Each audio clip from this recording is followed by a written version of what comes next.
Hello everyone, good morning. আশা করি তোমরা সবাই অনেক ভালো আছো, সুস্থ আছো। আমরাও কিন্তু অনেক ভালো আছি। আর আমার আরেকটা নতুন ব্লগে তোমাদের সবাইকে ওয়েলকাম জানাই। আই হোপ আজকের ভিডিওটা তোমাদের সবার ভালো লাগবে। আর এখন বাজে ভোর 5টা। আমি কিন্তু আজকে ভোর 5টায় উঠেছি। বাইরে তোমরা দেখতেই পাচ্ছ এখনও কতটা অন্ধকার, মানে মেঘলা মেঘলা আছে। আর মানে কুয়াশাও পড়েছে আজকে সকালবেলাটা। ঘরের ভিতরে গরম লাগছে, কিন্তু বাইরে কুয়াশা। ঘরে কিন্তু আমরা রাত্রিবেলা ফ্যান চালিয়ে ঘুমেছি, কিন্তু এদিকে দেখো বাইরে কুয়াশা পড়ছে। মানে বলেছি না, এই যে এখন গরম পড়ে গেছে, আমার ঠিক 4:30, 5টা, 5:30 এই টাইমে ঘুম ভেঙে যাবে। আর আমার একবার ঘুম ভাঙলে আর ঘুম আসবেই না। তো ভাবলাম শুয়ে থেকে কি করব, উঠে কাজকর্মগুলো করি। তো আমাদের ঘর গুছিয়ে রাখার একটা সবথেকে প্রথম কাজ হচ্ছে অগোছালো জিনিসগুলোকে সকালবেলা গুছিয়ে নেওয়া। যেমন এই যে জামা কাপড়, আরও অনেক জিনিস আছে, সেগুলোকে গুছিয়ে রাখা কিন্তু আমাদের সকালবেলাটা একটা কাজ। তো জামা কাপড়গুলো কালকে কেচে রেখেছিলাম, আর ভাঁজ করা হয়েছিল না। তো ভাবলাম সকালবেলা আজকে যখন এত সকাল সকাল ঘুম থেকে উঠেই গেলাম, তাহলে এগুলোকে ভাঁজ করে নিই। আর আমি এমনিতেও প্রত্যেক দিন সকালবেলা এগুলোকে, মানে জামা কাপড় যদি থাকে ঘরে ভাঁজ না করা থাকে, সেগুলোকে কিন্তু আমি সকালবেলাই ভাঁজ করি। কারণ সারাদিনে অনেক রকম কাজ থাকে, তো সেই কাজের দিকে গেলে আর কিন্তু এই কাজগুলো হয় না। মানে এই জামা কাপড় ভাঁজ করা যদি সকালবেলার মধ্যে এগুলো না করে ফেলি না আমি, তাহলে সারাদিনে আর সময় পাবো না। তাই আমি এই কাজগুলো সকালবেলা উঠেই কিন্তু করে নিই সারাদিনে। তাহলে আর কোনো অন্য টেনশন থাকে না যে ঘর গোছাতে হবে বা কিছু। এগুলো তো আমি সকালবেলাই করে ফেলি। তারপরে জামা কাপড়গুলো ভাঁজ করে বিছানাটা একটু ভালো করে ঝেড়ে নেব। আর এই ঘরে তো আমাদের ঘুমানো হয় না। তোমরা যারা আমার ব্লগ আগের থেকে দেখছো তারা সবাই জানো। আমি এই কথাটা এর আগেও বলেছি যে এই ঘরে শুধু সোনামা পড়াশুনো করে আর খেলাধুলো করে, তাছাড়া আর সারাদিনে আসা হয় না। আর এই জামা কাপড় থাকে এই ঘরে। এই সকালবেলা একবার আসি, জামা কাপড় ভাঁজ করে বিছানা ঝেড়ে সেই যে যায় এই ঘর থেকে, সারাদিনে আর আসাই হয় না। আবার সেই বিকেলবেলা যখন জামা কাপড় নিয়ে আসি তখন আবার আসা হয় এই ঘরে।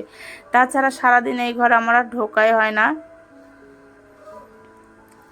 তো যাই হোক, বিছানা টিছানা ঝাড়াঝাড়িও হয়ে গেল। তারপরে তো এখন রান্নাঘরের কাজকর্মগুলো আছে, কারণ কালকে রাত্রে আর বাসন কোসন মেজে রাখা হয়েছিল না। আর অল্প বাসনই ছিল, ভাবলাম সকালবেলাই মাজা যাবে। তো সেগুলোকে মেজেলাম। সব থেকে রাত্রেবেলা যদি বাসনগুলো মেজে রাখা হয় না, তাহলে কিন্তু সত্যিই খুব ভালো হয়, অনেকটা কাজ এগিয়ে থাকে। তো কি করব, 2-1 দিন ইচ্ছেও করে না যে খেয়ে দিয়ে খাওয়া দাওয়ার পরে বাসন কোসন মাজি। তো যেই দিন ভালো লাগে সেই দিন মেজে রাখি, আর যেদিন ভালো লাগে না সেই দিন রেখে দিই, সকালবেলা উঠে মেজে রাখি। আর ঘরে এঁটো বাসন রাখাও ভালো না, এটা আমি শুনেছি। সত্যি এই জিনিসটা আমি অনেক প্রমাণও পেয়েছি। সত্যি ঘরে এঁটো বাসন রেখে দিলে যে কতটা ক্ষতি হয় সংসারে, সেটা আমি কিন্তু হাতে নাতে প্রমাণ পেয়েছি। তাই চেষ্টা করি সব সময় যে ঘরে যাতে এঁটো বাসন না থাকে। তো বললাম না, 2-1 দিন যদি শরীর ভালো না লাগে তাহলে সেদিন আমি রেখে দিই, তাছাড়া বেশিরভাগ দিন মেজেই রাখি। তো 2-1 দিন হয়তো তোমাদের সঙ্গে শেয়ার করা হয়, আবার শেয়ার করাও হয় না। সব কিছু তো আর ক্যামেরায় তুলে রাখা যায় না, তাহলে তো ভিডিওটা অনেক বড়ই হবে। তো অল্প বাসন ছিল, মাজাও হয়ে গেল। তারপরে এবার সিঙ্কটাকে একটু ভালো করে সার্ফ দিয়ে পরিষ্কার করে নেব। আর এটা আমার একটা অভ্যাস হয়ে গেছে যে যতবার বাসন মাজি ততবার কিন্তু সিঙ্কটাকে আমি ধুয়ে দিই। তো আমার সিঙ্কটা দেখো কেমন দাগ হয়ে গেছে, কারণ একটু বেশি পরিষ্কার করতে গেছিলাম একদিন, আমি হারপিক মাখিয়ে রেখেছিলাম। আর দেখো কেমন কালো কালো দাগ হয়ে গেছে, আমার একদম সর্বনাশ হয়ে গেছে। তো এই দাগটাকে আমি আর কিছুতেই তুলতেই পারছি না, কেমন একটা কালো কালো দেখো দাগ হয়ে গেছে, লম্বা লম্বা। তো যাই হোক, সিঙ্কটাকে সুন্দর করে পরিষ্কার করে নিলাম। আর সিঙ্কে যদি ময়লা থাকে দেখতেও ভালো লাগে না। বাসন কোসন মাজার পর অনেক সময় হয়তো ভাতটা ছিটে থাকে, তো সেগুলোকে আমি বাসন মাজার পরে আমি একদম পরিষ্কার করে নিই সিঙ্কটাকে। তারপর একটু রান্নাঘরটাকে ঝাড়ু দিয়ে নিলাম, কারণ সকালবেলা কখন চাটা করতে হয় তার ঠিক নেই। আর বেশিক্ষণ বাসি রান্নাঘর বলো, যে কোনো বেডরুম বলো, বেশিক্ষণ বাসি রাখতেও নেই। সকালবেলা কিন্তু ঝাড়ু দিয়ে নেওয়াই ভালো। আর ঝাড়ু তো এমনিতে ঘর মোছার আগে করতেই হবে, তাই সকালবেলায় আগে আমি ঘরের কাজকর্মগুলো পুরো কমপ্লিট করে তারপর ভাবছি বাইরে যাব। কারণ ঘরের সব কাজ তো হয়েই গেল, বাসন মাজা, বিছানা গোছানো, জামা কাপড় ভাঁজ করা, ঘর ঝাড়টা, সমস্ত কিছু হয়ে গেল। এবার শুধু ঘরটা ঝাড়ু দিয়ে তারপর বাইরের কাজকর্ম করব। আর ঘরের কাজকর্মগুলো যদি হয়ে যায় অতটা দেখবার টেনশন থাকে না, বেলাটা হয়ে গেল। তার জন্য আমি আগে ঘরের কাজকর্ম করে নিলাম, তারপর বাইরে যাব। আর এত সকাল সকাল এখনও কেউ ঘুম থেকে ওঠেও নি, আমার একটু একা একা বাইরে যেতে ভয়ও লাগে। তার জন্য ভাবলাম ঘরের কাজকর্মটা হয়ে যাক এই ফাঁকে, ততক্ষণে সবাই ঘুম থেকে উঠে যাবে, তারপর আমি বাইরে যাব। তো দেখো ঘরটা ঝাড় দেওয়ার পর আমি বাইরে চলে এসেছি। কতগুলো জামা কাপড় ছিল সেগুলোকে আগে ভিজিয়ে নিচ্ছি, তারপর কাচাকাচি করব। ভিজিয়ে একটু সময় রেখে দিলে ভালো পরিষ্কারও হয় জামা কাপড়গুলো। আর এই লাইট কালারের জামা কাপড়গুলো কাচতে না আমার খুবই ভয় লাগে, কারণ একটার রং আরেকটাই লেগে যায়। এই করে করে যে আমার কতগুলো সাদা রঙের জামা আমি নষ্ট করে ফেলেছি, মানে একটা জামার রং আরেকটাই লেগে যায়। যতই আলাদা কাচি একটুখানি টাচ লাগলেই না কেমন যেন হয়ে যায় জামাগুলো, একটার গায়ের রং আরেকটাই লেগে যায়। তো তারপর দেখো সকালবেলা আমি ঘরটাও মুছে নিলাম একেবারে, আমার আজকের মতো সমস্ত কাজকর্ম শেষ হয়ে গেল, মানে সব কাজ শেষ হয়নি, বাসি কাজটা শেষ হলো। আর এখন তো কোনো ঝামেলা নেই, সমস্ত ঘরের বাইরের সমস্ত কাজ আমার কমপ্লিট হয়ে গেল। তারপর ঘরে এসে তোমাদের দাদাভাইকে একটু চা করে দিলাম। আমি আর চা খাবো না ভাবছি, ওকেই করে দিলাম, একটু লিকার চা করে দিলাম। আর সকালবেলা একটু লিকার চা খাওয়াও ভালো। তারপর আমি স্নান পুজো করে সোনামাকে রেডি করে নিচ্ছি, স্কুলে যাব নিয়ে, তাই একটু খাইয়ে নিচ্ছি। আর ওকে খাওয়াতে যে কতটাই ঝামেলা কি যে বলবো, খেতেই চায় না। তো স্কুলে গিয়ে তো আজকে বমি টমি করে একাকার কান্নাকাটি করতে করতে, তো সোনামাকে স্কুলে দিয়ে এসে তারপর আমি আবার রান্না করতে চলে এলাম। আজকে করব উচ্ছে আলুর ঝোল আর ডিমের কারি। তো উচ্ছেগুলোকে কেটে নিচ্ছি, উচ্ছে আর আলু। এই গরমে কিন্তু উচ্ছে আলুর ঝোল খেতে দারুণ লাগে। আমার কাছে উচ্ছে আলু ভাজার থেকে এই ঝোলটা করলে বেশি ভালো লাগে খেতে, কারণ এটা করব রাঁধুনি ফোড়ন দিয়ে। রাঁধুনির এত সুন্দর গন্ধটা না আমার সত্যি খুব ভালো লাগে, রাঁধুনির গন্ধটা। তো আমার সবজি কাটা হয়ে গেছে, আর এদিকে আমি ডিমটাও সেদ্ধ বসিয়ে দিয়েছি, কারণ ডিমের কারি করব। আর তার আগে উচ্ছে আলুর ঝোলটা করে নিই। এখানে আমি একটুখানি তেজপাতা আর রাঁধুনি আর পাঁচফোড়ন ফোড়ন দিয়ে তারপরে উচ্ছে আলু যে কেটে রেখেছিলাম সেটাকে দিলাম। এটা একদম সহজ রান্না, কোনো ঝামেলাই নেই। একটু নুন আর হলুদ দিয়ে ভালো করে ভাজা ভাজা করে তারপর একটু জল দিয়ে দেবো।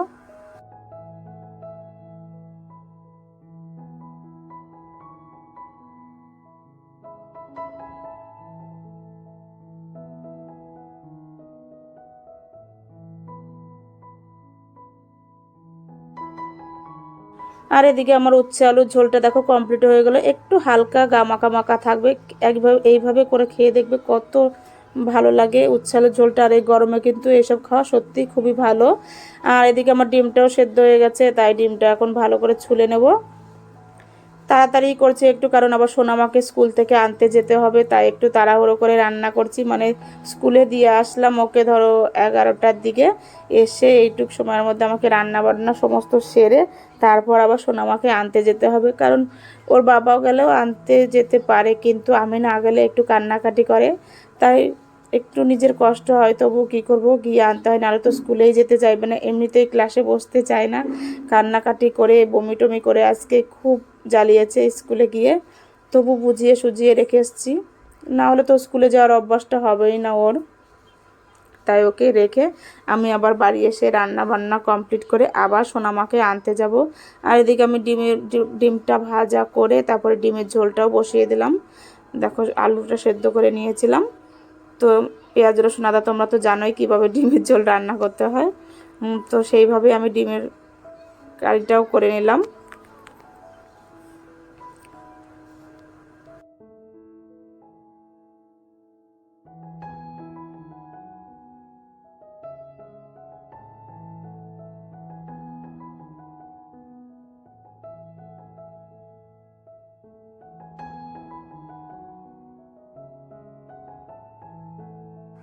আর এদিকে রান্না বান্না কমপ্লিট করে রান্নাঘর পরিষ্কার পরিচ্ছন্ন করে তারপর আমি রেডি হয়ে নিলাম।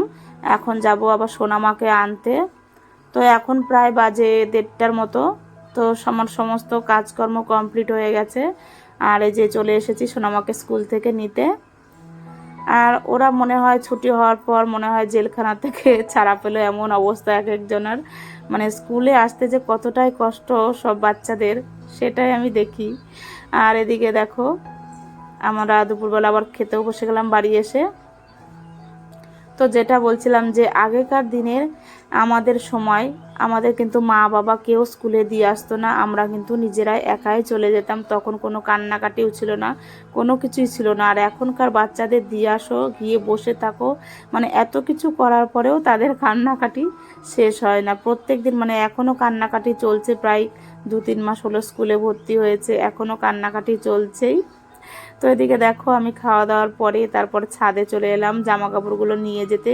সেই যে সকালে দিয়ে গেছিলাম, আর ছাদে আসাও হয়নি, জামা কাপড়গুলো নেওয়া হয়নি, তো সেগুলোকেই নিয়ে যাচ্ছি।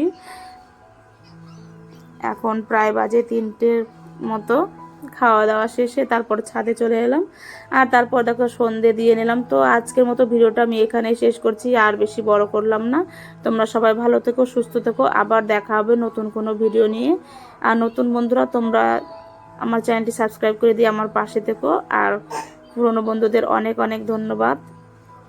তো আজকের মতো টাটা, সবাই ভালো থেকো, সুস্থ থেকো।